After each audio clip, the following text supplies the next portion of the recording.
মামুন নামের একজন সাধারণ মেডিকেল রিপ্রেজেন্টেটিভ একটা অদ্ভুত সমস্যায় পড়ে যায়। দুঃস্বপ্নে মানুষের মৃত্যু দেখে সে। আরও ভয়ঙ্কর ব্যাপার হলো, স্বপ্নে সে যেভাবে যার মৃত্যু দেখে, বাস্তবেও একইভাবে সেই লোকটির মৃত্যু হয়। এর মধ্যে তারই মতো দেখতে একজন মেসমেট উঠে তার বাড়িতে। এরপর থেকে ঘটতে থাকে অদ্ভুত সব ঘটনা। মেসের বাকি সদস্যরা মরতে থাকে মামুনের স্বপ্নে। শহর থেকে উধাও হয়ে যেতে থাকে 4 অক্ষরের নাম বিশিষ্ট মনোবিজ্ঞানীরা। তাদের লাশ পড়ে থাকতে থাকে শহরের এখানে সেখানে। এই কেস সলভ করতে গিয়ে রহস্যের ধূম্রজালে ঘুরপাক খেতে থাকে ডিবি অফিসার ইন্সপেক্টর ফিরোজ। পলাশ পুরকায়স্থ রচিত এরকম এক অসাধারণ সাইকোলজিক্যাল থ্রিলার উপন্যাস অবলম্বনে সম্প্রতি বঙ্গ ওটিটি প্ল্যাটফর্মে নির্মিত হয়েছে ওয়েব সিরিজ মেসমেট। চলুন ডিবি অফিসার ফিরোজের সাথে আমরাও খুঁজতে থাকি হারিয়ে যাওয়া মনোবিজ্ঞানীদের। গভীর রাত। ঢাকা মেট্রো গ সিরিয়ালের একটা সেডান কার ধীরে ধীরে রাস্তা দিয়ে যেতে যেতে হঠাৎ করে ব্রেক করে থেমে যায়। পেছনের গেটটা খুলে একটা সাদা বস্তা ফেলে দ্রুত বেগে সেখান থেকে চলে যায় গাড়িটা। ভোরবেলা সেখান দিয়ে যাচ্ছিল একটা সিটি কর্পোরেশনের ট্রাক। ময়লার বস্তা ভেবে তাদের স্টাফ যেই না সেটা ধরে তুলতে গেছে, অমনি ভেতর থেকে বেরিয়ে আসে রক্তের স্রোত। বোঝাই যাচ্ছে বস্তার ভেতরে ছিল একজন মানুষের লাশ। সকাল হতেই সেখানে পুলিশ এবং সাংবাদিকদের ঢল নেমে গেল। জানা গেল লাশটি একজন মনোরোগ বিশেষজ্ঞের। 8 দিন আগে তিনি নিখোঁজ হয়েছিলেন। এটাকে একটা বিচ্ছিন্ন ঘটনা হিসাবে ধরে নেওয়া যেত, যদি না এর আগে অল্প কয়েকদিনের মধ্যেই আরও 2 জন মনোরোগ বিশেষজ্ঞের লাশ একইভাবে রাস্তায় না পাওয়া যেত। এই কেসটা নিয়ে মিডিয়া হাইপ একদম তুঙ্গে উঠে গেল। কেসটা ডিল করার দায়িত্ব পড়ে ডিবি ইন্সপেক্টর ফিরোজের উপর। ডিবি চিফের নির্দেশে একজন সাইকিয়াট্রিস্ট, যার নাম ছিল তানভীর, সেও তাদের তদন্ত টিমে যোগ দেয়। গত কয়েকদিন 3 জন বিখ্যাত সাইকিয়াট্রিস্ট বা মনোরোগ বিশেষজ্ঞ খুন হয়েছেন। ডিবির অ্যানালাইসিস টিম এই 3 জনের হত্যাকাণ্ডের মধ্যে অদ্ভুত ঘটনাগত এবং সংখ্যাতাত্ত্বিক মিল খুঁজে পেয়েছেন। 3 জনকেই হত্যা করা হয়েছে একইভাবে। তাদের রক্তে পাওয়া গেছে হ্যালুসিনেশনের ড্রাগ। বোঝাই যাচ্ছে তাদেরকে মানসিক এবং শারীরিকভাবে যন্ত্রণা দিয়ে তিলে তিলে মারা হয়েছে। 3 জন মনোরোগ বিশেষজ্ঞের জীবনযাপনেও ছিল অদ্ভুত রকমের সাদৃশ্য। তাদের মধ্যে একজন ছিল ডিভোর্সি, একজনের স্ত্রী মারা গিয়েছে এবং অন্যজন ছিল চিরকুমার, অর্থাৎ বিয়ে করেননি। মোটা দাগে বলতে গেলে নিহত 3 জনই ছিল সঙ্গীহীন এবং বাসায় তারা একা থাকতেন। তাদের হত্যা করার প্যাটার্ন দেখে পুলিশ ধারণা করে কাজটা কোনো এক সাইকোপ্যাথ কিলারের। তাদের হাতের আঙুলে 4টি করে পেরেক মারা হয়েছে। তাদেরকে টর্চার করা হয়েছে একইভাবে। এরপর তাদের প্রত্যেকের গলায় 4টি করে তার পেঁচিয়ে শ্বাসরোধ করে হত্যা করা হয়েছে। তাদের প্রত্যেকে নিখোঁজ হবার 4 দিন পর ভোর 4টায় তাদেরকে হত্যা করা হয়েছে মর্মে পোস্টমর্টেম রিপোর্টও পাওয়া গেছে। আবার হত্যা করার 4 দিন পর তাদের লাশ ফেলে রাখা হয়েছে শহরের রাস্তায়। যারা মারা গিয়েছে, অর্থাৎ ডক্টর আউয়াল, রহমত এবং এনামুল, 3 জনের বাংলা নামই ছিল 4 অক্ষর বিশিষ্ট। 3 জনই যে এলাকায় থাকতো সেগুলোর নাম ছিল যাত্রাবাড়ি, খিলক্ষেত ও মিরপুর, অর্থাৎ এই এলাকাগুলোর নামও 4 অক্ষর বিশিষ্ট। পুরো ঘটনায় 4 সংখ্যার একটা আধিক্য দেখতে পাওয়া যায়। কিন্তু মনোবিজ্ঞানী মারা গেছে 3 জন। ইন্সপেক্টর ফিরোজের ধারণা খুব শীঘ্রই সেই সাইকোপ্যাথ কিলার আর একজন মনোবিজ্ঞানীকে হত্যা করে এই 4-এর কোরাম পূর্ণ করবে। ঢাকা শহরে থানা আছে 49টি। এদের মধ্যে 4 অক্ষর বিশিষ্ট থানা আছে 18টি। এই 18টি থানায় 4 অক্ষর বিশিষ্ট নামের মনোরোগ বিশেষজ্ঞ আছেন 18 জন। আবার এই 18 জনের মধ্যে একা থাকেন মাত্র 1 জন। তার নাম ডক্টর মনোয়ার। তার বাসা আদাবরে, অর্থাৎ এটাও 4 অক্ষর বিশিষ্ট। ডিবি চিফের নির্দেশে তাদের একটা টিম যায় ডক্টর মনোয়ারের বাসায় নজর রাখার জন্য। রাতের বেলায় ডিবি ইন্সপেক্টর মোর্শেদ দেখতে পায় একটা চাদর পরা লোক মনোয়ারের বাসায় যাচ্ছে। দ্রুত সে এই খবরটা হেডকোয়ার্টারে জানিয়ে দেয়। তারপর তাদের বস সিসি ক্যামেরায় মনিটর করা শুরু করে। তখনই ক্যামেরায় তিনি ডক্টর মনোয়ারকে দেখতে পান এবং আপাতত পুলিশের টিমকে কিছুক্ষণ পরে ঢুকতে অর্ডার করেন। কারণ এখন পুলিশ যদি চাদর পরা লোকটাকে গ্রেপ্তার করে, তাতে প্রমাণ হবে না যে সেই সাইকো কিলার। বরঞ্চ সে যদি মনোয়ারকে হত্যা করার চেষ্টা করা অবস্থায় ধরা পড়ে, তখন তাদের জন্য অপরাধীকে আইনের আয়তায় আনা সহজ হবে। সিসি ক্যামেরায় মনোয়ারকে দেখা গেলেও সে কার সঙ্গে কথা বলছিল সেটা দেখা যায় না। মনোয়ার লোকটির সঙ্গে স্বাভাবিকভাবে কথা বলতে বলতে হঠাৎ উত্তেজিত হয়ে যায়। রেগে চেয়ারের উপর দাঁড়িয়ে পড়ে সে। তারপর অদ্ভুতভাবে নিজের সমস্ত জামাকাপড় খুলে নাচা শুরু করে। মনোয়ারের অস্বাভাবিক আচরণ দেখে পুলিশের টিম দ্রুত তার বাড়িতে ঢুকে পড়ে, কিন্তু ততক্ষণে মনোয়ার হাতে একটা পিস্তল তুলে নিয়েছে। অতঃপর অদ্ভুত আচরণ করতে করতে পিস্তলটা নিজের মাথায় ঠেকিয়ে গুলি করে বসে সে। পুলিশের টিম রুমে ঢোকার আগেই সব শেষ। তবে এর জন্য কিছুটা হলেও দায় দিতে হয় ডিবি চিফকে। তিনি সময় মতো পুলিশের টিমকে ঢোকার অনুমতি দিলে মনোয়ার আত্মহত্যা করার সুযোগ পেত না। তবে মনোয়ারের রুমে কে ঢুকেছিল সেটা কিন্তু পুলিশ বের করতে পারে না। হঠাৎ মিডিয়া একটা নিউজ পায়, সেটা হলো মনোয়ারের স্ত্রী তার সন্তানকে নিয়ে কয়েক বছর আগে অন্যের হাত ধরে ছেড়ে চলে গেছে। সেজন্য মনোয়ার বেশ ডিস্ট্রেসড অবস্থায় ছিল। ফিরোজ মনোয়ারের বাড়িতে এক্সটেন্সিভ সার্চ করে সেটার পক্ষে কিছু প্রমাণও খুঁজে পায়। মনোয়ারের মোবাইলে তার স্ত্রীর বেশ কিছু লাস্যময়ী পজিশনে ছবি খুঁজে পায়। এছাড়াও এর আগে মারা যাওয়া ৩ জন মনোবিজ্ঞানীর সাথেই তার স্ত্রীর অন্তরঙ্গ অবস্থায় ছবি দেখতে পায়। সবচেয়ে গুরুত্বপূর্ণ সেটা হলো একটা লাল আলোর ওয়াশরুম না বলে সেটাকে টর্চার রুমই বলা ভালো। সারা ঘরে রক্ত ছিটিয়ে আছে এখানে সেখানে, আর দেয়ালে টানানো সেই ভিকটিমদের ছবি। পুলিশ সবকিছু দেখে ধারণা করে মনোয়ারের স্ত্রী তাকে ছেড়ে চলে যাবার পর এই ৩ জন মনোবিজ্ঞানীর সাথে শারীরিক সম্পর্কে জড়ান। এই ব্যাপারটা মনোয়ার মেনে নিতে পারছিল না। মূলত এই কারণেই সে এত প্ল্যান করে টর্চার করে সেই ৩ জনকে হত্যা করে, আর এই কাজ শেষ হবার পর নিজেও আত্মহত্যা করে আইনের হাত থেকে বাঁচার জন্য। কিন্তু তারপরও প্রশ্ন থেকে যায়, তাহলে মনোয়ারের ছেলে কোথায়? অথবা মনোয়ারের বাসায় রাতে কে ঢুকেছিল? এবং এখানে যে প্রমাণগুলো পাওয়া যাচ্ছে সবকিছু কেমন যেন একটু বেশি সাজানো। তবে সাংবাদিকদের প্রেসারে দ্রুত কেস ক্লোজ করে দেবার তাগিদ থাকায় পুলিশ আর তদন্ত না করে মনোয়ারকেই খুনি সাজিয়ে এই সাইকো কিলারের কেসটা শেষ করে দেয়। কিন্তু এই ঘটনা এখানেই সীমাবদ্ধ থাকেনি। চলুন যাওয়া যাক একজন শখের মনোরোগ বিশেষজ্ঞের কাছে। ইনার নাম আফজালুর রহমান, পেশায় একজন অবসরপ্রাপ্ত ব্যাংক কর্মকর্তা। তবে পেশাগত জীবনের বাইরে তার একটা বিশাল শখের ভুবন আছে, সেটা হলো মানুষের মানসিক সমস্যা নিয়ে গবেষণা করা। মনোরোগ বিষয়ে তার রয়েছে অগাধ জ্ঞান। তবে তিনি কোনো স্বীকৃত মনোবিজ্ঞানী নন। কিছুদিন আগেই তাকিয়া পীরের ভণ্ডামি সবার কাছে এক্সপোজ করে বেশ আলোচিত হয়েছেন তিনি। এখন প্রায়ই মানুষ তার কাছে মানসিক সমস্যার সমাধান চাইতে আসে। সম্প্রতি তার কাছে সাহায্য চাইতে আসছে মামুন নামের একজন লোক। লোকটি কতটা সমস্যায় আছে সেটা একটা উদাহরণ দিলেই আপনারা বুঝতে পারবেন। একদিন ছাদের রেলিং ঘেঁষে দাঁড়িয়ে চাফি পান করছিলেন আফজালুর রহমান। এই চাফি জিনিসটা হলো চায়ের সঙ্গে কফি মিশিয়ে তৈরি করা এক ধরনের পানীয়। আমি আগে কখনো চায়ের সঙ্গে কফি মিশিয়ে খাইনি। এই সিরিজটা দেখার পর আমি চায়ের সঙ্গে কফি মিশিয়ে খাচ্ছি এবং বেশ ভালোই লাগছে। আপনারা যারা আফজালুর রহমানের মতো চাফি খেতে ভালোবাসেন তারা কিন্তু কমেন্ট করে জানাতে ভুলবেন না। তো যাই হোক, আফজালুর রহমান খেতে খেতে বেখেয়ালে তার হাতটা থেকে কাপটা পড়ে যায়, আর অল্পের জন্য সেটা মামুনের মাথায় পড়ে না। এত বড় দুর্ঘটনার হাত থেকে বাঁচার পরও মামুন উপরের দিকে তাকিয়ে বেকুবের মতো একটা হাসি দেয়। আসলে মামুনের ভেতরে যে বড় একটা সমস্যা চলছে তার কাছে মাথার উপর চায়ের কাপ ভেঙে পড়াটা কিছুই না। মামুনের জীবন সম্পর্কে কিছু জেনে নেওয়া যাক। জন্মের পরপরই সে বাবা মাকে হারিয়েছে। সে বড় হয়েছে তার দাদির কাছে। পড়াশোনা শেষ করে সে মেডিকেল রিপ্রেজেন্টেটিভ হিসেবে একটা চাকরি নেয়। যেদিন তার চাকরি হয় সেদিনই তার দাদি মারা যায়। সবকিছু ভালোই চলছিল, এমনকি তার বিন্তি নামের একজন মেয়ের সাথে প্রেমও হয়ে গিয়েছিল। কিন্তু সবকিছু পাল্টে যায় একটা ঘটনার পর থেকে। তার প্রেমিকাও তাকে ছেড়ে চলে যায় এবং তার জীবনে প্রতি পদে পদে বিপদ আসতে থাকে। এই বিপদের হাত থেকে সে মুক্তি চায়। আফজালুর রহমান ব্যাপারটাকে স্বাভাবিকভাবে নিতে বলে, কারণ মানুষের জীবনে ছন্দপতন থাকবেই।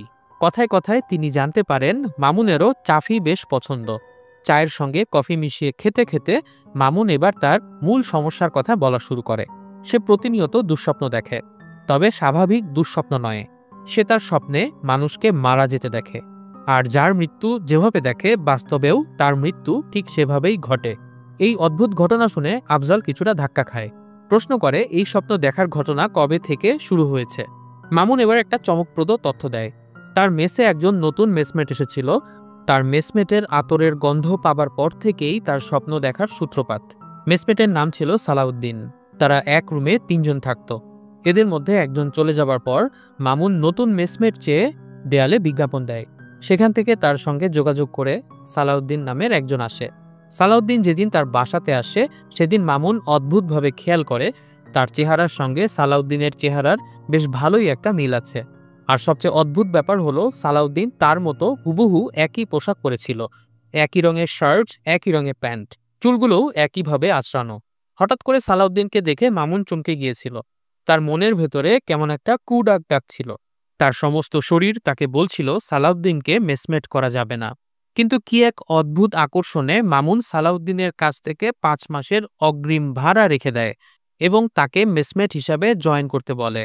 সালাউদ্দিন পরে আসবে বলে রুম থেকে বের হয়ে যাবার পর থেকেই সমস্ত রুমে একটা আতরের গন্ধ ছড়িয়ে পড়ে। সেই ঘ্রাণে উন্মাতাল হয়ে যায় মামুন। এক পর্যায়ে জ্ঞান হারিয়ে স্বপ্ন দেখা শুরু করে সে।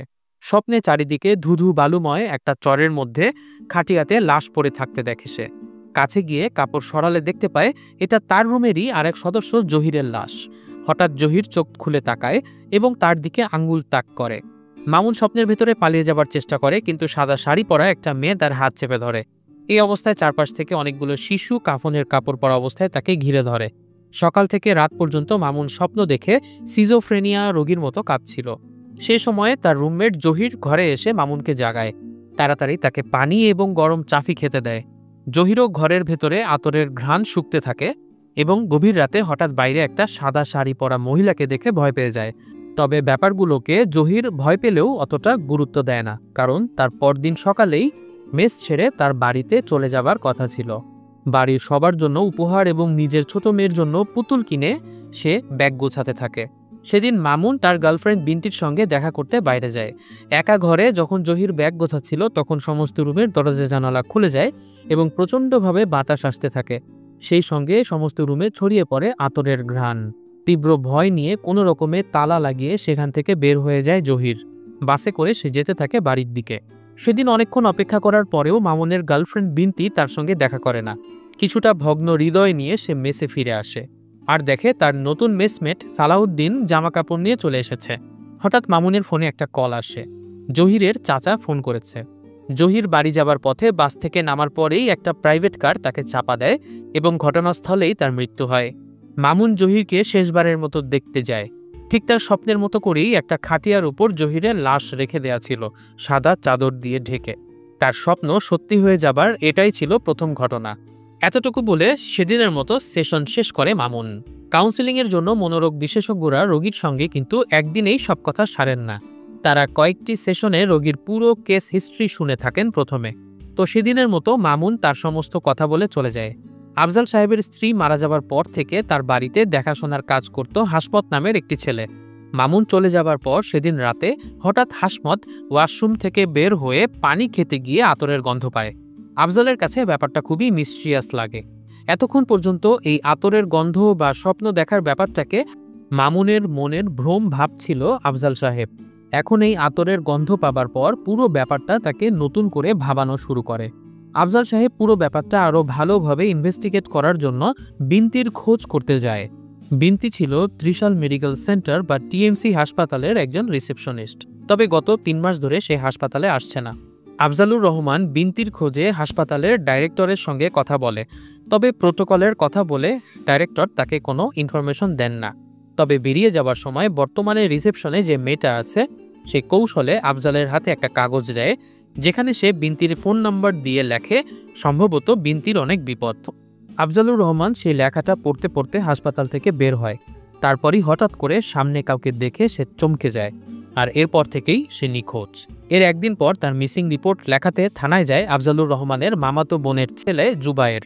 জুবায়েরের ধারণা ছিল যেহেতু তার মামা কিছুদিন আগে তাকিয়া পীরের ভণ্ডামি এক্সপোজ করেছিল, তাই হয়তো সেই পীরের কোনো মুরিদ তার মামাকে অপহরণ করতে পারে। জুবায়ের নিজেও ছিল মনোবিজ্ঞানের অনার্স 2য় বর্ষের ছাত্র। থানায় রিপোর্ট করানোর পর জুবায়ের এবং হাসমত দুজন মিলে মামুনের মেসে যায় মামুনকে খুঁজতে। যেহেতু মামুন তার মামার কাছে সেশন নিতে আসতো, তাই তার মামার মিসিং হওয়া সম্পর্কে সে কিছু জানতে পারে, এই ধারণা নিয়েই মূলত তাদের আশা। তবে তারা সেখানে গিয়ে দেখে মামুন 1 মাস আগেই মেস ছেড়ে দিয়েছে। সেখানে একজন মাঝবয়সী লোক বর্তমানে বাস করে। লোকটি মামুনের সম্পর্কে তেমন কিছু জানে না, তবে সে নিচে একজন ফার্মেসির দোকানদারকে দেখিয়ে দেয়, যার সঙ্গে মামুনের বেশ ভালো খাতির ছিল। তবে সেই লোকটির সঙ্গে জুবায়ের যখন কথা বলতে চায়, সেই মুহূর্তে পুলিশের একটা গাড়ি এসে ফেন্সিডিল বিক্রি করার অপরাধে লোকটাকে ধরে নিয়ে যায়। জুবায়ের আবার থানায় যায়, তবে এবারও থানায় গিয়ে সে পুলিশের তেমন একটা তদন্তে অগ্রগতির লক্ষণ দেখে না। থানার আচরণে নিরুৎসাহিত হয়ে জুবায়ের সিদ্ধান্ত নেয় সে ডিবি অফিসে কমপ্লেইন করবে। ডিবি অফিসে ইন্সপেক্টর ফিরোজ জুবায়েরের কাছ থেকে তার মামার মিসিংয়ের একটা কমপ্লেন নেয়। সেখানে অবশ্য জুবায়ের ডিটেইলে লিখে দিয়েছিল যে তার মামা সম্প্রতি মনোরোগ বিষয়ে মামুনকে পরামর্শ প্রদান করছিল। এরই মধ্যে আরেকটা অভূতপূর্ব ঘটনা ঘটে। মনোয়ারের ব্যাপারে খোঁজ নেওয়ার জন্য একজন অফিসারকে মনোয়ারের শ্বশুরবাড়িতে পাঠায় ফিরোজ। মনোয়ারের নিজের মা বাবা বেঁচে ছিল না। তাদের পরিবারে একমাত্র বেঁচে ছিল তার শাশুড়ি। তবে তার শাশুড়ি লোকটির কাছে সাংবাদিকরা মনোয়ারের স্ত্রী সম্পর্কে যে সমস্ত আজেবাজে রিপোর্ট করছে সে ব্যাপারে বিষোদ্গার করে। সে একটা নিউজ পেপার দেখায় যেখানে কয়েক বছর আগে একটা নিউজ তার চোখে আটকে যায়। মনোয়ারের স্ত্রী এবং ছেলে দুজনেই বছর 3 আগে একটা রোড অ্যাক্সিডেন্টে মারা গেছে। লোকটা নিউজটা দেখে অবাক হয়ে যায় এবং মনোয়ারের শাশুড়ির কাছে তার মেয়ের ছবি দেখতে চায়। ছবিটা দেখার পর সে যেন আকাশ থেকে পড়ে, কারণ মনোয়ারের আসল স্ত্রীর ছবি আর তার বাড়িতে যে মহিলার ছবি পাওয়া গেছে দুটো সম্পূর্ণ আলাদা। কেউ তার আসল স্ত্রীর ছবিতে অন্য একজন মহিলার ছবি ফটোশপ করে বসিয়ে দিয়েছে, আর সেই ফটোশপ করা ছবিটা রেখে দিয়েছে মনোয়ারের বাসায়, যেটা পুলিশ আগে পেয়েছিল। ভেবে দেখুন কি ভয়ঙ্কর একটা ব্যাপার। এতদিন পুলিশ মনোয়ারের স্ত্রীর সঙ্গে অন্য মনোবিজ্ঞানীদের অবৈধ সম্পর্কের জেরে মনোয়ারই সেই সিরিয়াল কিলিংগুলো ঘটিয়েছে এই ধারণা নিয়ে থাকলেও এই একটা ছবি পুরো কেসের গতি প্রকৃতি পাল্টে দেয়। কেউ একজন ইচ্ছে করে ফটোশপ করা ছবিগুলো দিয়ে প্রকৃত খুনিকে আড়াল করতে চেয়েছে। ডিবি ইন্সপেক্টর ফিরোজ তার বসকে সবকিছু জানায়। তার বস এই কেসটা আবার ফিরোজকে তদন্ত করতে বলে। তবে এবার তার সঙ্গে আর কোনো বড় অফিসার দেয় না, কারণ মনোয়ার যে খুনি নয় এটা জানাজানি হলে সাংবাদিকরা আবার ডিস্টার্ব করা শুরু করবে। ফিরোজ বুঝতে পারে হয়তো মনোয়ারের পর আফজালের অপহরণও একই সূত্রে গাঁথা। আফজালের নামও 4 অক্ষরের এবং সে থাকে আদাবরে। তার স্ত্রীও মারা গেছে, আর তার 2 ছেলে থাকে বিদেশে আর এক মেয়ে রাজশাহী বিশ্ববিদ্যালয়ের শিক্ষিকা। অর্থাৎ সেও বলা যায় নিঃসঙ্গ। হয়তো সেই সিরিয়াল কিলারের পরবর্তী টার্গেট আফজাল সাহেবই হতে পারে। তবে তিনি যেহেতু কোনো স্বীকৃত মনোবিজ্ঞানী নন, তাই পুলিশের আগের লিস্টে আফজাল সাহেবের নাম ছিল না। আফজালের সম্পর্কে ভালো করে জানার জন্য ইন্সপেক্টর ফিরোজ তার বাসায় যায়। সেখানে জুবায়ের এবং হাসমত আফজালুর সম্পর্কে বিভিন্ন তথ্য ফিরোজকে দেয়। ফিরোজ জানতে পারে নিখোঁজ হবার কিছুদিন আগে মামুন নামের এক লোক অদ্ভুত সমস্যা নিয়ে আফজাল সাহেবের কাছে এসেছিল। তবে মামুনও এখন নিরুদ্দেশ, তাকে মেসেও খুঁজে পাওয়া যায়নি। তবে আফজাল সাহেব কিন্তু মামুনকে সন্দেহ করতেন। এ কারণে তিনি একবার জুবায়ের এবং হাসমতকে নিয়ে প্ল্যান করেন মামুনের ব্যবহার করা চায়ের কাপ এবং সিগারেটের বাট সংগ্রহ করে রাখার জন্য, যাতে ভবিষ্যতে তার ডিএনএ স্যাম্পল পাওয়া যায়।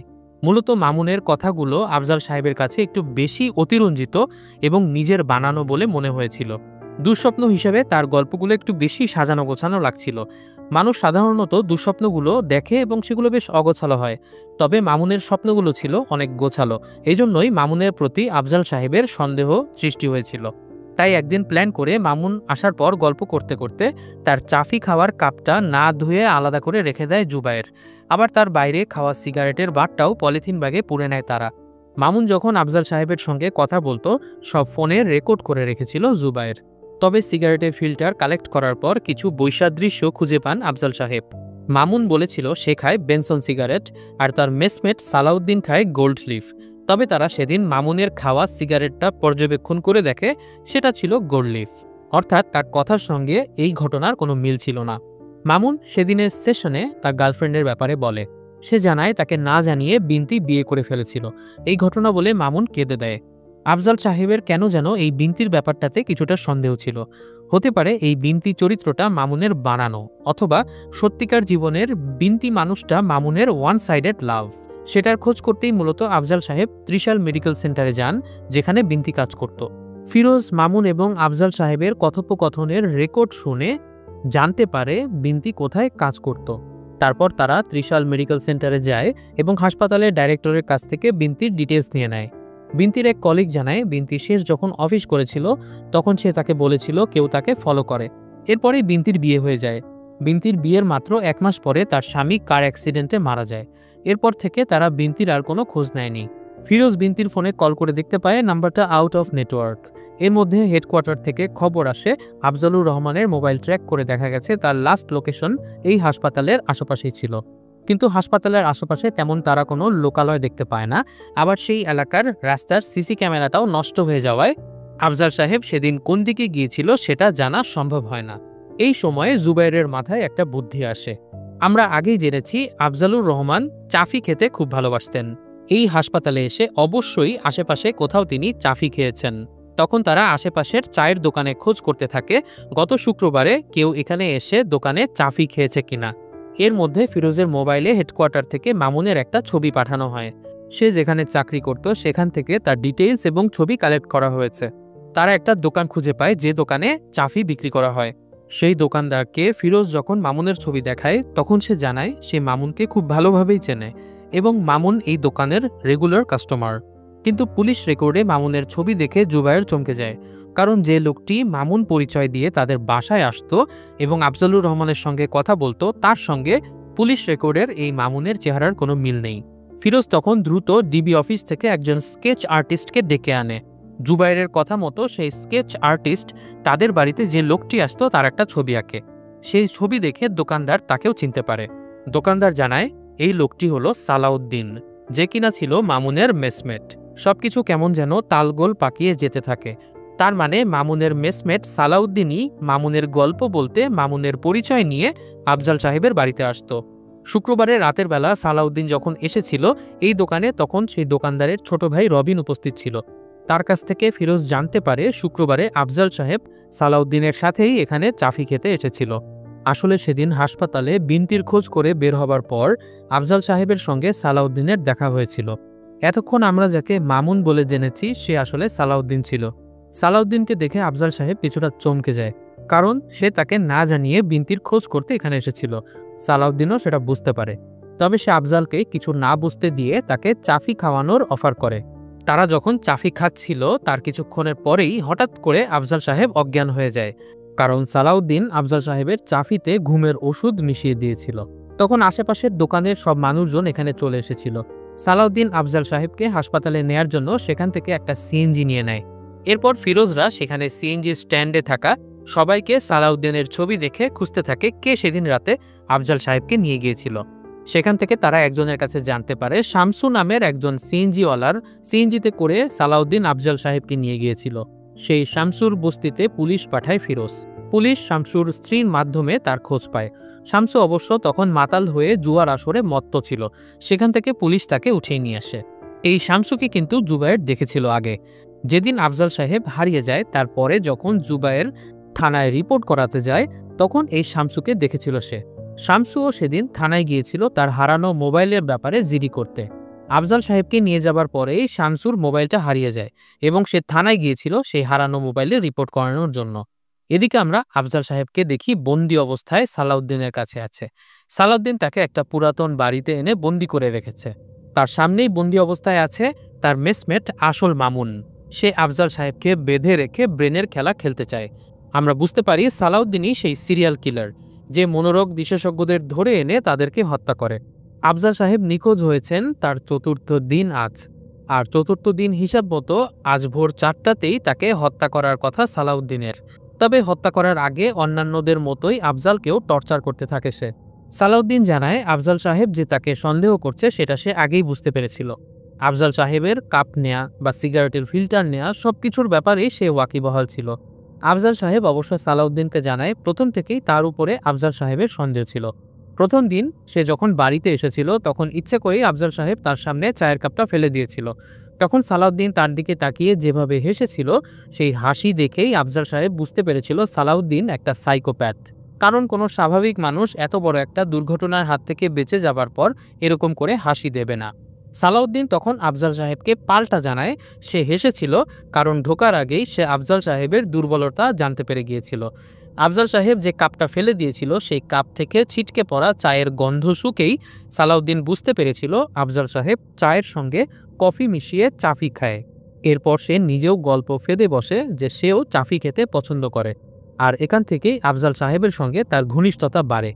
এমনকি হাসপাতালের সামনে থেকেও চাফির লোভ দেখিয়েই সে কিন্তু আফজাল সাহেবকে দোকানের সামনে নিয়ে আসে এবং তার চাফির ভেতরে ঘুমের ওষুধ মিশিয়ে অজ্ঞান করে এখানে নিয়ে আসে।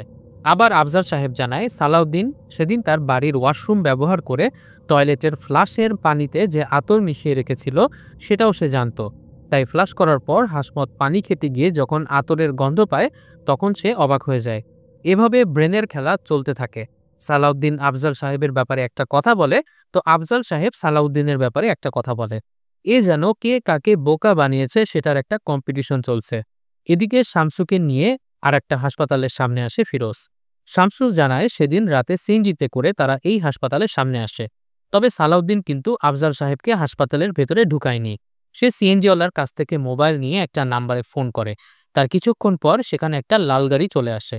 সালাউদ্দিন আফজাল সাহেবকে সেই গাড়িতে উঠিয়ে নেয়। আফজাল সাহেবকে তখন তারা ধরাধরি করে গাড়িতে ওঠাচ্ছিল। তখনই মূলত শামসুর মোবাইলটা হারিয়ে যায়। ফিরোজের ধারণা এমনটা হতে পারে যে শামসুর মোবাইল সেই গাড়িতেই কোথাও পড়ে গেছে। তখন সে তার বসকে এই সমস্ত ঘটনা জানায়। হেডকোয়ার্টার থেকে শামসুর সেই মোবাইল ট্র্যাক করে দেখতে পায় নাম্বারটা ত্রিশালেরই একটা জঙ্গলের ভেতরে লোকেশন দেখাচ্ছে। ফিরোজ তখন একটা বাইক নিয়ে সেই লোকেশনের দিকে যেতে থাকে। বাইক নিয়ে সামনে যেতে যেতে হঠাৎ করে একটা ডেড এন্ড চলে আসে।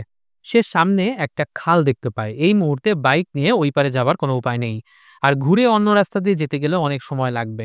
তাই ফিরোজ বাইক রেখে সাঁতার কেটে লোকেশনের দিকে যেতে থাকে। এদিকে সালাউদ্দিনের টর্চারে একসময় আফজাল সাহেব উন্মাদের মতো আচরণ করতে থাকে। সে হাত খুলে দেওয়ার জন্য আকুতি করতে থাকে। কখনো সিগারেট খেতে চায়, আবার কখনো চাফি খেতে চায়, আবার কখনো সাথে একটা কোকও আনতে বলে। সালাউদ্দিন তখন রাগে হাতুড়ি দিয়ে আফজাল সাহেবকে পেটাতে থাকে এবং ইঞ্জেকশন দিয়ে তাকে তন্দ্রাগ্রস্ত করে দেয়। তখন আফজাল সাহেব হ্যালোসিনেট করতে থাকে। এর আগে যে তিনজন মনোবিদকে টর্চার করে মেরেছিল সালাউদ্দিন, সবাইকে মেরে ফেলার আগে এই ওষুধটা দিয়েছিল সে। আফজাল সাহেব সেই জায়গাতে নিজের মারা যাওয়া স্ত্রী, দুই ছেলেমেয়ের ছোটবেলার ভার্সন এবং জুবায়ের হাসপাত সবাইকে কল্পনা করতে থাকে। সালাউদ্দিন বারবার আফজালের কাছে শুনতে চাইছিল কিভাবে বুদ্ধির খেলায় সে আফজালকে পরাজিত করে এখানে ধরে নিয়ে এসেছে। মনোবিজ্ঞানীরা সাধারণত অন্য মানুষের মনের সমস্যা সমাধান করে, আর তাদেরকেই বুদ্ধির খেলায় হারিয়ে যেন নিজের শ্রেষ্ঠত্বের গল্প বারবার শুনতে চায়। আমরা বুঝতে পারি সালাউদ্দিনের মধ্যে নিজের শ্রেষ্ঠত্ব শুনে পুলক লাভ করার একটা প্রবণতা আছে, অর্থাৎ সে একটু নার্সিসিস্টিক। সালাউদ্দিনের এসব কর্মকাণ্ড দেখে সামনে বেঁধে রাখা মামুনও একসময় প্রতিবাদ করে ওঠে। সব মনোবিদকে সালাউদ্দিন ধরে এনে এখানে মেরে ফেলে। তার সামনে এই সব ঘটনা ঘটে, কিন্তু তাকে কিছু করে না।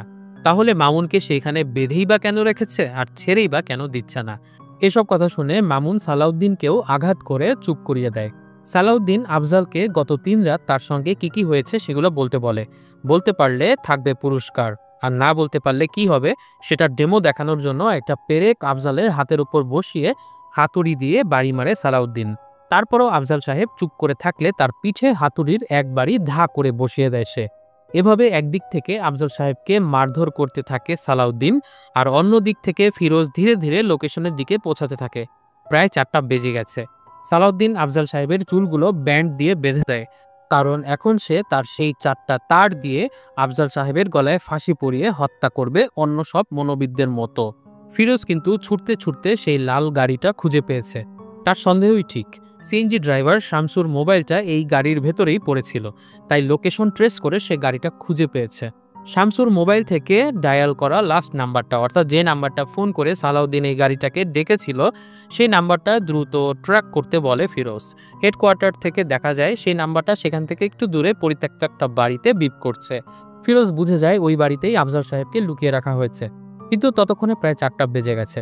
সালাউদ্দিন সেখানে লাল লাইট জ্বালিয়ে দিয়েছে। তারপর 4টা বাজার সাথে সাথে 4টা তার দিয়ে আফজাল সাহেবের গলায় ফাঁস পরিয়ে দেয় সে। কিন্তু এরপরেই ঘটে এক অভূতপূর্ব ঘটনা। আমরা দেখতে পাই আসলে সালাউদ্দিন নয়, মামুন নিজেই ফাঁসির দড়ি পরিয়েছে আফজাল সাহেবের গলায়।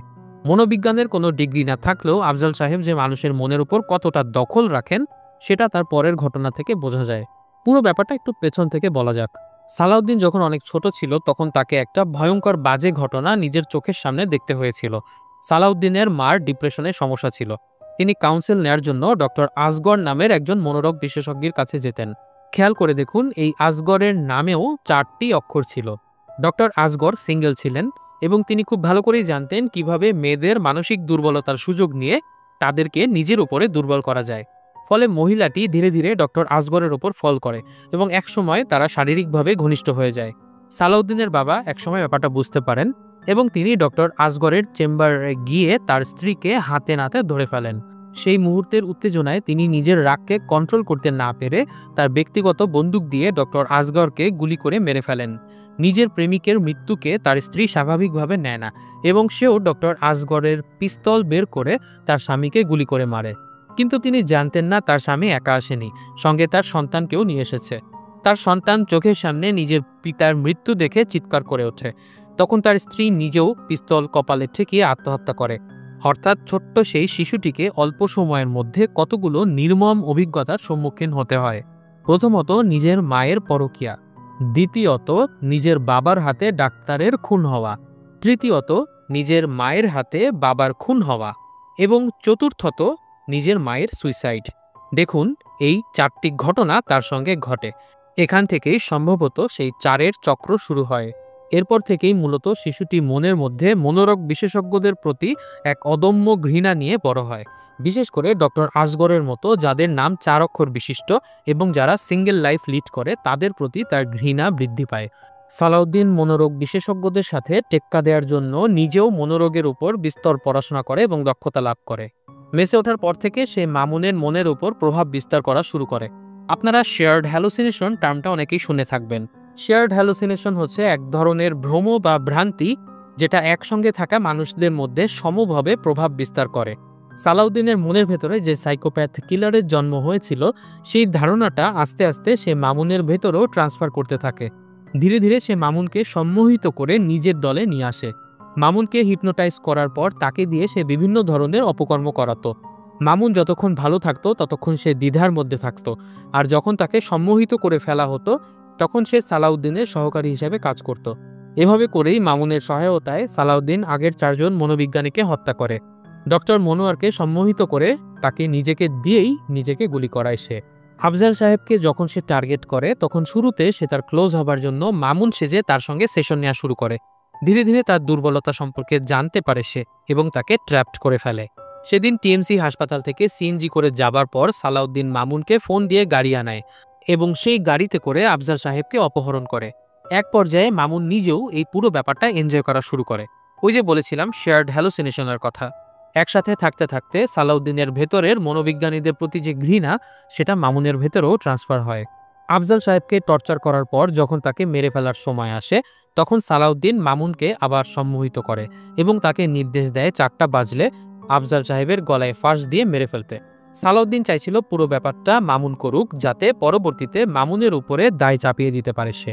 পুলিশ এসে আফজাল সাহেবের লাশ খুঁজে পেলে দেখতে পাবে তাকে মামুন হত্যা করেছে এবং এভাবে সালাউদ্দিন মামুনকে দোষী দেখিয়ে নিজে বেঁচে যেতে চাইছিল। আফজাল সাহেব এই ব্যাপারটা আগেই ধরতে পারে। সে গাড়িতে ওঠার সময় ড্রাইভারের সিটে মামুনকে দেখতে পায়।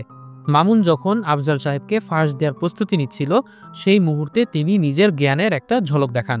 আস্তে আস্তে সালাউদ্দিনকে তিনি হিপনোটাইজ করা শুরু করেন। প্রথমে স্বাভাবিকভাবে তিনি সালাউদ্দিনের সঙ্গে কথা বলতে থাকেন। তারপর কথা বলতে বলতে এক পর্যায়ে সালাউদ্দিন সম্মোহিত হয়ে যায়। মামুন যখন আফজালের গলায় ফাঁস পরিয়ে দিয়েছিল তখন তিনি সালাউদ্দিনকে আদেশ করেন একটা লাঠি দিয়ে মামুনের হাত পা ভেঙে দিতে। সম্মোহিত অবস্থায় সালাউদ্দিন সেটাই করে। মামুন মার খেয়ে স্বাভাবিক অবস্থায় ফিরে আসে এবং সে আফজাল সাহেবের কাছে মাপ চাইতে থাকে। তবে আফজাল সাহেব সালাউদ্দিনকে থামানোর কোনো আদেশ দেন না, কারণ তিনি জানতেন এই 4টা খুনের সঙ্গে মামুনও সমানভাবে জড়িত এবং সেও ব্যাপারটা এনজয় করেছে। সালাউদ্দিন যখন মামুনের হাত পা ভেঙে দেয় তখনও সে সম্মোহিত অবস্থায় ছিল।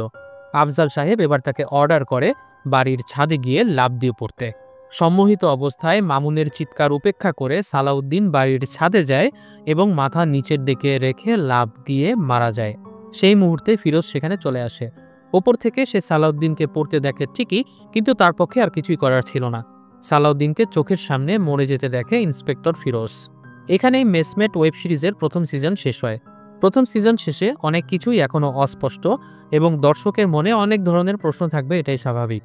এমনকি আমি আপনাদেরকে যে বললাম সালাউদ্দিনের মা বাবার কথা, ওই ছেলেটি সালাউদ্দিন ছিল নাকি মামুন ছিল নাকি অন্য কেউ ছিল সেটাও সম্পূর্ণভাবে স্পষ্ট করা হয়নি। এমনও হতে পারে আসলে সালাউদ্দিন মামুনকে সম্মোহিত করেনি, বরঞ্চ মামুনই সালাউদ্দিনকে সম্মোহিত করেছে। তাই পুরো রহস্য সমাধানের পরেও বেশ কিছু কিন্তু আছে। সম্ভবত দ্বিতীয় সিজনে সেই কিন্তুগুলোর উত্তর আমরা পেয়ে যাব।